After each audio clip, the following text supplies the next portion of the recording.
Dr. Passey, I know you somewhat. I know you somewhat from those I hear from who have had your services, especially as you mentioned, Saskatchewan, Alberta, and British Columbia out west. You have made a huge impact on veterans' lives. And I really appreciate the fact that you say, my veterans. That's ownership. That's passion. And I hear that from people who serve the way you're serving and sometimes I think you'd like to retire. Have you retired? I don't think, no. But you talked about the frustration of lay people overruling medical specialists. So I interpret that from what you talked about your experiences with denial. The lay people overruling our VAC and the medical experts, specialists, are people like yourself who can diagnose and say, this is what this individual needs. Is that fair? That's absolutely correct.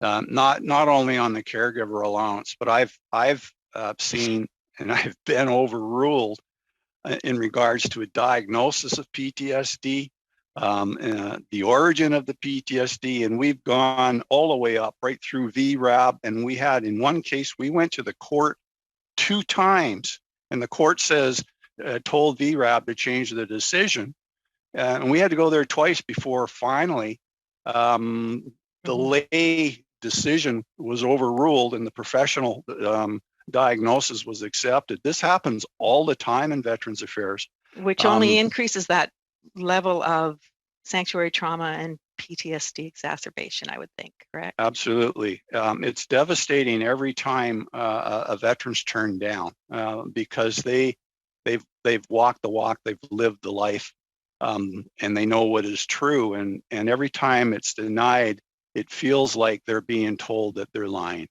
Right. And yeah. Sorry, I don't mean to interrupt. I have so many questions.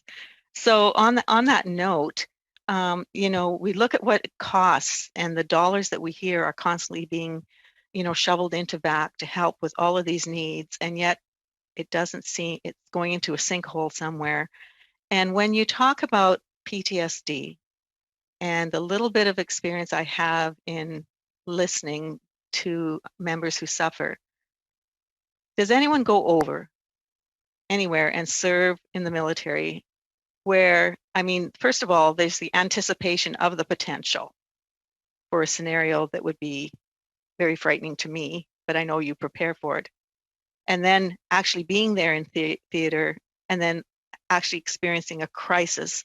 Like, I sometimes think that Canadians think you only get PTSD if you have some kind of single horrific experience, when it's the culmination, would you say, of service? You've been there in service for 22 years.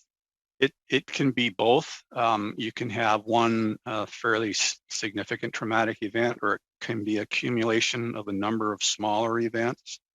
And in my experience, the soldiers, the men and women that develop PTSD in theater, or it doesn't have to be in theater, it can be in Canada, they're able to continue doing their job. Their problem is when they come home, and particularly their problems when they have to interact with their family and friends and stuff. That's where it really shows up.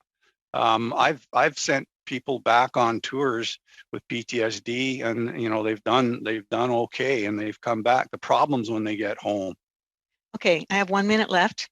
I can't help but think about that commercial you see on TV about getting the right tires and everything, and they call it the Midas touch, where he just touches something and it turns to gold.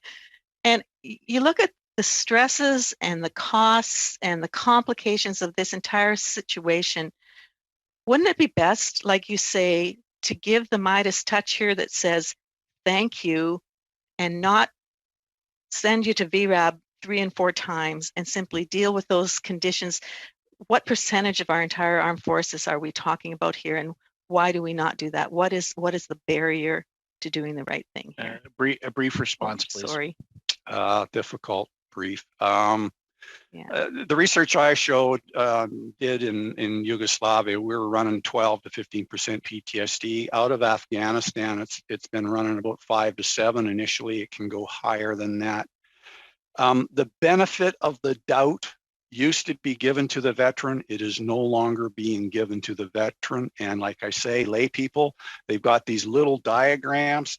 And if you don't fit in this box, then you're denied. And that's a problem. This could be dealt with very easily with adequate resources and better training of the of those resources. Have a little empathy. Seriously, as a civilian, you'll never understand what it's like to serve in the military, but have a little empathy and realize these people are struggling. Thank you.